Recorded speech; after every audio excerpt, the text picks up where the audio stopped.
By late 1967, there were almost 500,000 American military personnel in South Vietnam.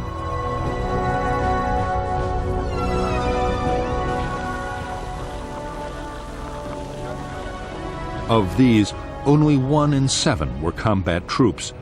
The rest were the support personnel needed to run a military machine that relied on high-tech weaponry and consumed vast amounts of supplies.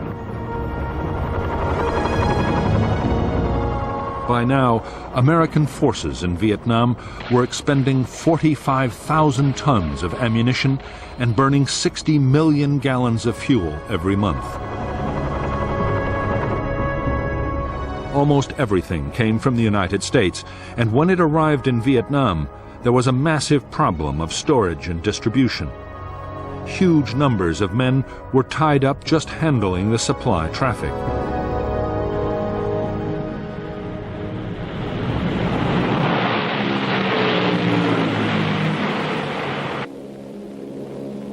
Protecting the dozens of big American installations scattered all over the country and securing major road links was another enormous drain on manpower.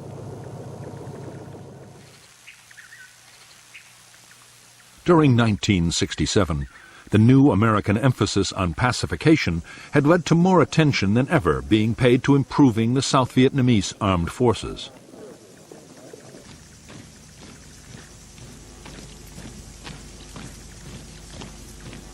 The armed forces now numbered more than 340,000 soldiers, and there were also nearly 300,000 regional troops and other militia.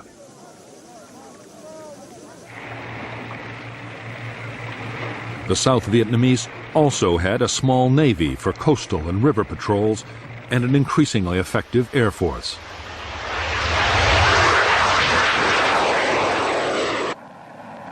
Its pilots were now flying a quarter of all combat sorties inside South Vietnam.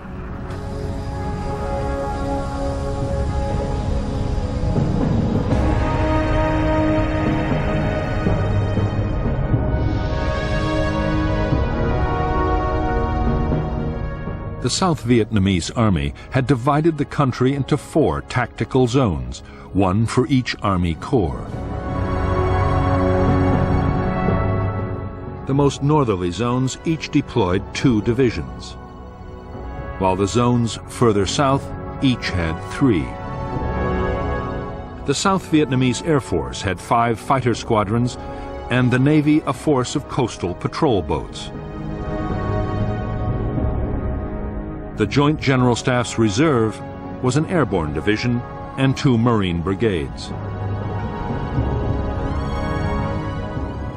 For easy coordination, the American Military Assistance Command Vietnam had created a Marine amphibious force and 2 field forces to match 3 of the South Vietnamese Army's tactical zones.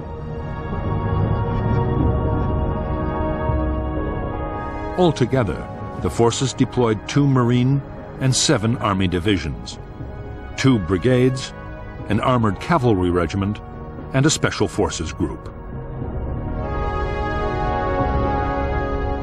As well as the Americans, there were 2 Korean Army divisions and a Marine brigade, 3 Australian battalions, and contingents from New Zealand, the Philippines, and Thailand.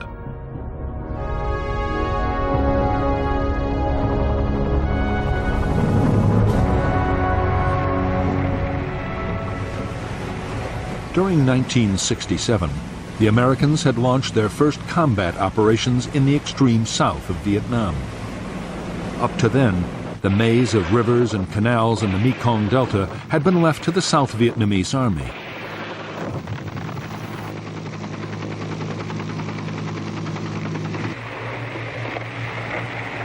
Now the mobile Riverine Force, a brigade of the U.S. 9th Division, had moved in to help fight the NLF for control of the richest rice-producing area in Vietnam.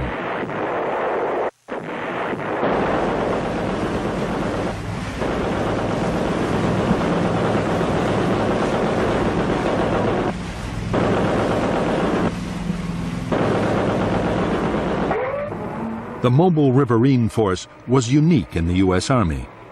Not since the American Civil War had the Army deployed a completely amphibious force.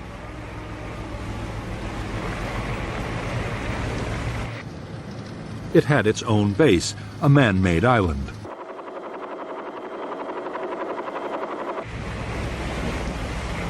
Navy boats carried the troops into action and provided escorts.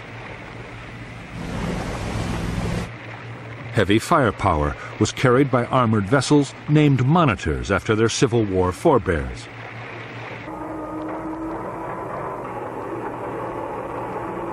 During the Tet Offensive, the mobile riverine force would see heavy fighting.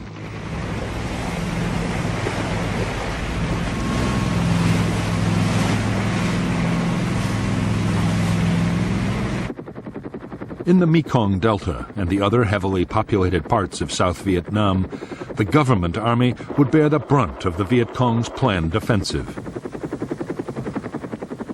Some South Vietnamese formations, Ranger, Marine, and Airborne units, and a handful of infantry divisions were professional, dedicated, and well led.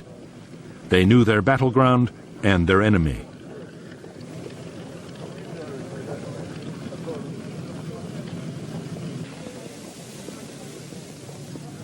But 6 of the Army's 11 divisions were in poor shape, suffering from corrupt and incompetent officers, desertion, and obsolete equipment.